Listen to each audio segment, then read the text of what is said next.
How can something as heavy as a steel ship stay above water while a tiny pebble sinks instantly? It all comes down to one word: buoyancy.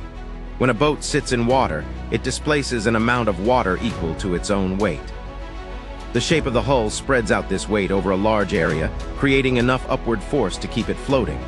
That's why even a massive cruise ship can stay on the surface, while a dense, compact object like a rock sinks. Think of it like a balloon in water pushing up against gravity.